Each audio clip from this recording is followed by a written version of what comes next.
से उसे बनाने का।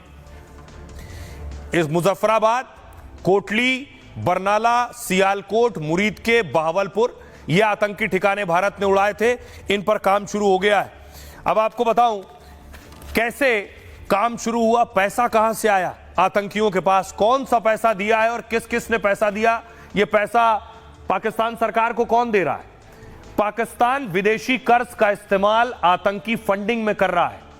एशियाई विकास बैंक से पाक को 7,000 करोड़ का फंड मिला। दावा इसी फंड से जैश हेडक्वार्टर की मरम्मत कराई जा रही। बहावलपुर में सुभान अल्लाह मस्जिद को दोबारा बनाया जा रहा है। मुजफ्फराबाद की अब्बास मस्जिद को मोटा फंड दिया गया। दावा है ये पैसा आईएमएफ और एडीबी से मिले कर्ज से ट्रांसफर हुआ है। यानी साफ तौर पर पाक विदेशी फंडिंग आतंकी ठिकानों में लगा रहा है, जबकि अंतर्राष्ट्रीय कर्ज पर काफी सख्त और कड़े दिशा निर्देश हैं। अंतर्राष्ट्रीय फंड का इस्तेमाल देश के आर्थिक सुधार में हो सकता है। कर्ज में मिले विदेशी फंड के निवेश की लगातार निगरानी होती है। आतंकी फंड और मनी लॉन्ड्रिंग की FATF, financial action task force, बाकायदा निगरानी करता है। आतंकवाद को बढ़ावा या आतंकी ठिकानों में फंड इस्तेमाल के सबूत मिले हैं तो पाकिस्तान को ग्रे लिस्ट में और फिर ब्लैक लिस्ट में डाला जा सकता है। इसके बाद पाक को आईएमएफ, विश्व बैंक, कहीं से भी कर्ज मिलना असंभव हो जाएगा। ब्लैक लिस्टिंग से पाकिस्तान का अंतर्राष्ट्रीय व्यापार भी प्रभावित होगा, क्योंकि अन्य देशों के साथ पाक को वित्तीय लेन देन में समस्या होगी। फिलहाल अभी पाक एफएटीएफ की ग्रे लिस्ट में शामिल किया जा सकता है, तो पाकिस्तान के लिए और ज्यादा मुसीबत बढ़ जाएगी।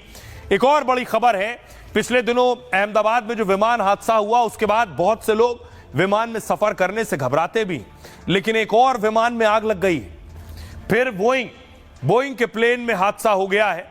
तस्वीर मैं आपको दिखाऊं, अहमदाबाद में जो हादसा हुआ जिसमें 250 से ज्यादा लोगों की जानें गई, ये विमान भी बोइंग का था, बोइंग 787 विमान। इसकी तस्वीरें आज भी नजरों से नहीं गई हैं और इसको देखने के बाद तस्वीरें फिर से एहसास होता है हमने अपने 250 से ज्यादा लोगों को खोया। अगली तस्वीर देखिए, बोइंग का ये विमान देखिए, ये आग लगी हुई विंग के नीचे आपको नजर आ रहा है। ये बोइंग का विमान हवा में था, उड़ान भर रहा था, उसी वक्त आग लग गई। देखिए विंग के ठीक आगे आपको नजर आ रहा है आग लगी हुई, आग जल रही है, जहाज उड़ रहा है, नीचे आग लगी हुई है।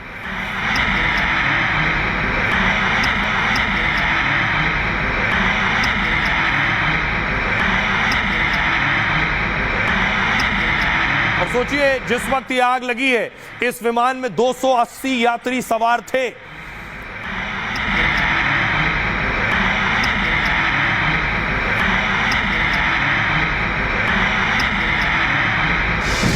Look at that!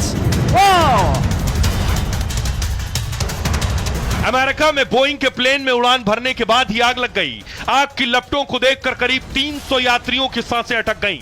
लोगों को फिर एक बड़े हादसे का डर सताने लगा। इमरजेंसी लैंडिंग के बाद किसी तरह आग पर काबू पाया गया। इससे पहले अहमदाबाद में बोइंग का ड्रीम लाइनर क्रैश हो गया था। सवाल है बोइंग के प्लेन लगातार हादसे का शिकार क्यों हो रहे हैं? क्या बोइंग कंपनी विमानों में गड़बड़ी को छिपा रही है?